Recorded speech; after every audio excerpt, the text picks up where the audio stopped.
Howdy YouTube. Today I bring you an Outriders video showing you how to farm 10 chests in under 5 minutes for your gear. So there are a few requirements for this chest farm, and that is to have gotten past the Eagle's Peak story missions, so you have the ability to fast travel there and to another place. You will want to set it to world tier 1 as you don't want to increase your chances of higher rarity gear, since you are wanting them sweet sexy green armors, and to help roll through any enemies in your path. And if you enjoy rolling through countless waves of mobs, then you should drop a like on the video and help out other Outriders find this video. Next is just a recommendation and not a requirement, but to make it the most effective farm, you want to be using a character that is at least level 26 or above. This is because the armor items that drop will have all 3 traits unlocked and stop you wasting any resources seeing what the other traits will be after you level it up. So with all that out of the way, it's time to get into how and where to farm these green tier armors. So I'm just going to let the background footage play as I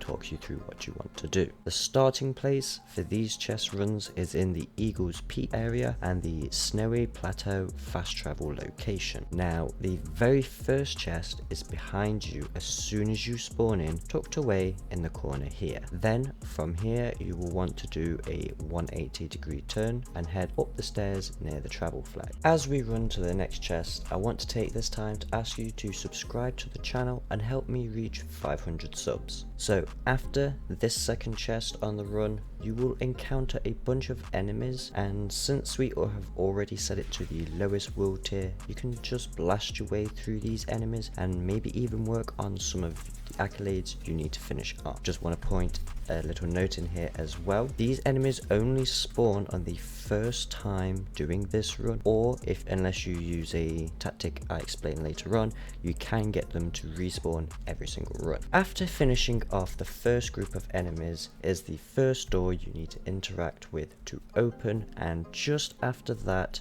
to your right is the third chest. The next area is different depending on whether it is your first run of the farm or not, and that is because of the enemy spawns. As you will notice in the background footage, the enemies will spawn in waves, and as you deal with some of them, more will spawn in. Well, this forces a door to open up which otherwise cannot be opened in any other way. Inside this room is another chest, but I count it as an extra chest and not a part of the 10 for the run, unless you decide to do an additional step in your farming runs, which again will be explained later in the video. So deal with all the enemies and or just run through to the interactable gate, and the fourth chest is just around the corner after the gate to the right. After grabbing that chest, head into the next area and press the button to open the shutters and deal with the enemies.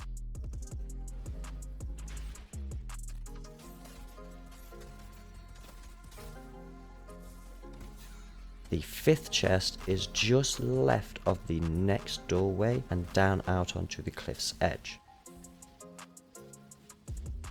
Head through the doorway after you're grabbing your chest and deal with any enemies in your way. Head up the hill, and just at the top and to the left is the sixth chest. Now you want to do another 180-degree turn here and run straight forwards, and you should see the seventh chest right in front of you in the distance. The eighth chest is just down this windy little path to the right of the previous chest and next to an ammo box, which is a good map marker in case you can't find this chest. Now head back towards the sixth chest and jump onto the gondola and into the next area. Here you will have to deal with a couple of captains, but over to the right at the top of the hill you should see a set of stairs leading up to the ninth chest. Follow the route shown on screen if you can't find it.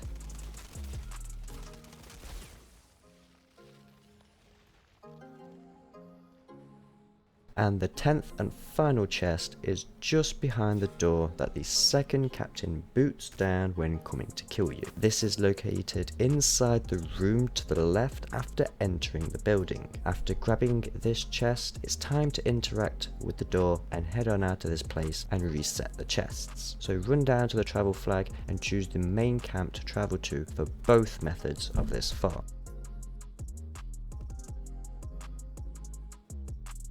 Now, from here you can choose whether you want to just farm the chest without enemies spawning in, which will make your runs get to sub 5 minutes per run. And talking about subs, how about hitting that sub button just below the video there? Or you could choose to have the enemies spawn back in to get even more loot from the captains you kill, to break down for resources for leveling up and gear and whatnot. And you will also get the extra chest I mentioned earlier every time doing this method as well, and you can work on some accolades at the same time.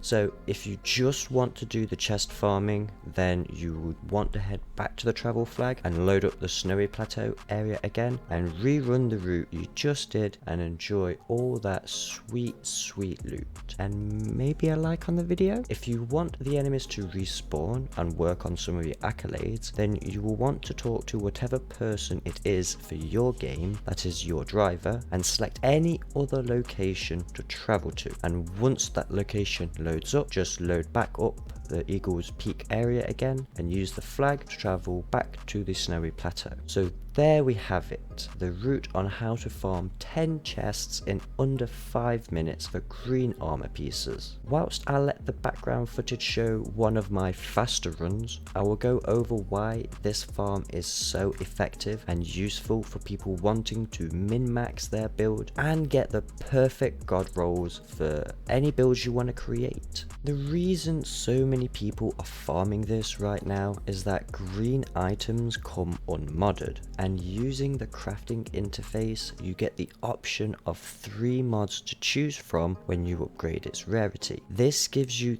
3 chances to roll the mod you want for that slot rather than it dropping already modded, giving you only the roll as it drops. If none of the available mods are what you want, don't fret yet, as you can always remod that slot to something you want if the second slot rolls with something you want. The same thing can be done from blue to purple rarity, giving you 6 chances in total to roll at least one of the mods you are looking for to create your build. Now that takes out so much RNG and just can't be beaten right now. The next reason is linked to the previous one, and that is the fact that they come unmodded and so can be moved to any character and upgraded to blue rarity to unlock the tier 1 mods for any class, making this an easy and fast way to quickly fill out your tier 1 and tier 2 mod collections on all of your characters. Remember to have the item on the character you're looking for the mods on or creating the build for, as the slot 1 mod will always roll as a tier 1 mod for the character's class abilities of the character that you are playing when you upgrade the item. Another great reason for using this farming method and subbing to the channel is because the green items that drop at level 26 and above will have all 3 traits unlocked, allowing you to find perfect pieces of armor for those nasty builds you are seeking to make. No longer will you find that perfect trait item that has 2 totally useless mods on it, so replacing 1 mod wouldn't be good enough for your build. The power to choose the mods is in your hands, so don't waste it.